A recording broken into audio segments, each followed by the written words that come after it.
වන්දේ මම මුස්ලිම් භක්තිකේ ඒ නිසා මම මෙතන මුස්ලිම් ජනතාව ගැන පොඩ්ඩක් කතා කරා යම් දේවල් ඒ නිසා මට පොඩි විනාඩි දෙකක් කාලයක් මට කවුරුහරි කරලා සභාවේ මුස්ලිම් ජනතාව වෙනුවෙන් මම කතා කරන්න ඕන විනාඩියක් දුන්නා මම ඉස්ලාම් භක්තිකෙක් හැටියට ඉස්ලාම් ධර්මය ගැන මගේ කකුලේ පෑගෙන දුවිල්ල තරම්වත් දන්නේ නැහැ එවන් අවස්ථාවක ඔයගොල්ලෝ දන්නවා කාලයක් තිස්සේ මේ රටේ හලාල් ගැන ප්‍රශ්නයක් ආවා. හිජාබ් ගැන ශාරියා ගැන ප්‍රශ්නයක් ආවා. මේ ප්‍රශ්න වලට ඔක්කොටම අත වශයෙන්ම අනුරාධපුර දිස්ත්‍රික්කයේ ඔයගොල්ලන්ගේ දරුවෙක් හැටියට ඔයගොල්ලන්ගේ සහෝදරයෙක් හැටියට මට අවස්ථාවක් ලැබුණා ගෞරව අපේ ගල්බොඩත්තේ ඥානසාර හාමුදුරුවෝ මහත්සෙත් එක්ක හලාල් මොකක්ද කියලා දැනුවත් කිරීම අවස්ථාවක් ලැබුණා. උන්වහන්සේට මම ගෞරව කරනවා. උන්වහන්සේ අත වශයෙන්ම ඒ අවස්ථාවේ සෑහෙන දුරකට හලාල් මොකක්ද කියන තත්වයකට දැනගැනීමේ අවස්ථාවක් මොකක්ද හලාල් කියන එක අරන් දීමට අවස්ථාවක් ලැබුණා. එතනින් පස්සේ අත වශයෙන්ම ඊට පස්සේ ශාරියා ප්‍රශ්නේ මේ ඔක්කොම ආවේ. දෙමව්පියනි අපි මුස්ලිම් භක්තිකයෝ හැටියට අපි අල් කුර්ආනයේ අරාබි විතරයි දැනගෙන හිටියේ මෑත යුගයක් වෙනකම්. මේ දැන් තමයි අපි සහෝදර සහෝදරිනි සිංහල පරිවර්තනයේ අල් කුර්ආනයේ ඇවිල්ලා තියෙන්නේ. ඉංග්‍රීසි පරිවර්තනයේ සහ දෙමළ පරිවර්තනයේ ඇවිල්ලා තියෙන්නේ. ඒක කියුවාට පස්සේ තමයි අපිට අල් කුර්ආනයෙන් දැනගන්න ලැබුණේ කාන්තාවක් කොහොමද ජීවත් වෙන්න ඕනේ, පිරිමියෙක් කොහොමද ජීවත් වෙන්න ඕනේ කියලා. මම එතන සරලව අපේ ඥානසාර ස්වාමීන් වහන්සේට උදාහරණයක් වුණා. හලාල් කියන්නේ හුස්ම ගන්න එකක් හලාල් විය යුතුයි, හුස්ම අනින එකක් හලාල් විය යුතුයි. හුස්ම ගන්න හලාල් කියන වචනේ සිංහලෙන් අපි කිව්වොත් ඒ ඇවිල්ලා කැප අනුමතයි යෝග්‍යයි.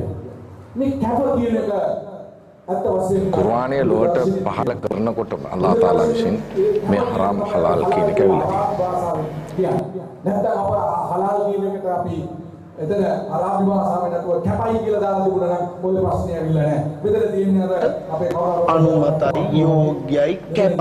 අර කොමියුනිකේෂන් එරර් එකක් තියෙනවා. ඒ කියන්නේ සිංහල අරාබි දෙමළ කියන භාෂා පරිවර්තනයේ තිබෙන හරි සම්බන්ධතාවයක් නිසා. ඒ නිසා මේ සම්බන්ධව අත් වශයෙන්ම දැන් මම ස්තුතිවන්ත වෙනවා ගලබොඩ ඥානසාර අපේ ලේකම් ස්වාමීන් වහන්සේට බුදුබල සේනාවේ උන්වහන්සේ මේ ප්‍රශ්නේ රට එළිදර කරාට පස්සේ ජීවිතල නායකවෙන් අද සිංහල බෞද්ධ ජනතාව සහ අන්‍ය මුස්ලිම් නොවන මුස්ලිම් ජනතාව අද හලාල් මොකක්ද ශරියා මොකක්ද කියන එක දැනගෙන තියෙනවා. ඒ විතරක් නෙවෙයි අල්ලාහ් වහන්සේ අල් කුර්ආනයේ කියලා තියෙනවා. ඉස්ලාම් භක්තිකේකට දහම ගැන අනිත් සමාජයට දැනුවත් කරන්න කියලා. දැනුවත් කරන්න. දහම ගැන.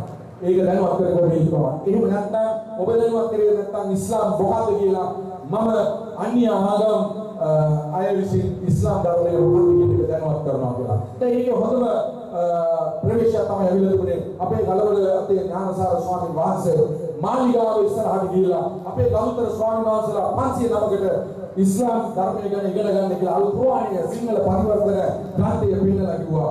මේක ඔයගොල්ලෝ කොහොමද කියලා මේකේ තියෙන අනුපාතක දැනගෙන මේ ගැන කතා කරන්න කියලා අපි අත් වශයෙන් අගය කරනවා. අල් කුර්ආනයේ සම්පූර්ණ පරිවර්තනයේ කියලා ඉදිරියට ගෙන්න කතා කරනවා. ඒකට අපි විරුද්ධයි. ඒක මොකද දහම කියන්නේ ඒක බුද්ධ දර්ශනය හෝ ක්‍රිස්තියානි හින්දු ආගම ඕනම ආගමක කියන්නේ මෛත්‍රිය දයාව කරුණාව තුළ ගැඹෙච්ච එකක් තියෙන්නේ. සියලුම දහම කියන්නේ යහපතක් කරන්න කියලා. ඒ නිසා අපි මුස්ලිම් භක්තිකයෝ හැටියට අත් වශයෙන්ම මේ රටේ බෞද්ධ සිංහල අපේ සහෝදර ජනතාව අපිට දුන්න ආරක්ෂාව අපිට දුන්න සියලුම සහයෝගය ගැන අපි ස්තුතිවන්ත වෙනවා. ඒ නිසා මොනවා හරි යම් ප්‍රශ්නයක් තියෙනවා නම් ඉස්ලාම් ධර්මය ගැන අපි ඉදිරියට ඇවිල්ලා ඔබතුමන්ලාට තේරුම් කරලා දෙන්න අපි කැප වෙලා ඉන්නවා කියන එකත් මම කියාගෙන ඔබ සියලු දෙනාට මේ අවස්ථාව මම කතා කරන අහගෙන ඉඳපු එකටත් මේ ගරු කාලය මට ලබා දීම ගැන මගේ ස්තුතිය ප්‍රකාශ කරමින් ඔබ සියලු දෙනාටම ස්තුතියි.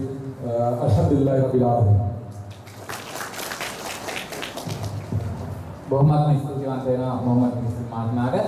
අද අපි මේ අදහස් දක්වමින් ඉන්නේ සාකච්ඡා කරමින් ඉන්නේ ප්‍රතිසන්දානයක් ගොඩනැගීම සඳහා ඒ පාර්ශවයන්ගේ වගකීම මොකක්ද කියන එක පිළිබඳව විශේෂ පිටින් අදහස් දැක්වීමකදී අපි කාලය සීමා කරන්නේ කැමැත්තකින් නෙමෙයි. මේ කාලය සීමා කරනවට වඩා අපි බොහොමත්ම කැමැති ගොඩක් අවස්ථාව දෙන්න තියෙනවා. නමුත් අපි මේ විද්‍යා සභාවේ වැඩි දෙනෙකුගේ අදහස් ලබා ගැනීම ඉතාමත් වැදගත් වෙනවා. මොකද මේක ආරම්භයක් විදිහට අපිට මේ අදහස් යෝජනා ගොඩක් වැදගත් වෙනවා. ඒ වගේම අපේ සහභාගීකයන්ට තම අවස්ථාවක් දෙන්න ඕන. ඔවුන්ගේ අදහස් සහ යෝජනා ඉදිරිපත් කරන්න. ඒ නිසා තමයි අපි අර යම් කිසි කාල සීමාවක් ඒ විද්‍යා සභාවලයට කිව්වේ. මොකද අපිට වැඩි දෙනෙකුගේ අදහස් යෝජනා වැදගත් වෙන නිසා විශේෂයෙන්ම තව විද්‍යා සභාවේ කීප දෙනෙක්ම මේ සම්මානයේ අදහස් දක්වමින් ඉන්නවා.